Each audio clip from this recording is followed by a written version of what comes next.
Ndalo achiel kende bang' moko kuom MCAs mag od bura mar kaunti ma Siaya bwogo chwalo bura mar thicha oko e apisi, jalup gavana mar kaunti ma Siaya William Oduol ochung' kar tiende kendo nyiero wach makamano ka othiano ni ok bi bwoge kod ng'ata ng'ata. E twak mare kod Ramogi TV, Oduol bende onyiso jatend kweth manok e od bura maduong' Opiyo Wandai ni onge kod ratiro mar nyise mondo mi ogwe tao, ka owacho ni en ema nokonyo James Orengo yudo kom mar gavana kendo ok obi gwe tao. Oduol bende ok orwako lipot mar od bura mar Siaya ewi weche mag mibadhi mane opedho e nyimgi dwe achiel mokalo ka osingo mar dhi e doho kata duol makedo kod mibadhi pachoka EACC.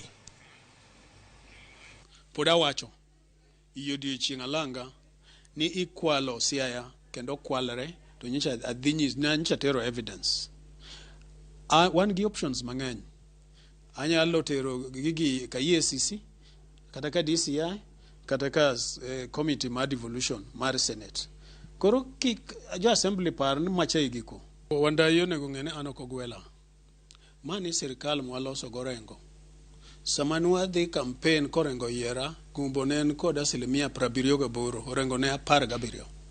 Ma watiyo matek buya ka wayombo gumbo. Koro mani sirikanda article 180 subsection 6 wacho ni governor kod deputy iyiero gi karachiel. Koro sama gwetao, orengo bendo gwetao. Kopo ni Wandai kata ng'ata paro nabro resign, nabro gwetao. Gingi kod deputy governor margi maen William Oduol higni 4 modongi.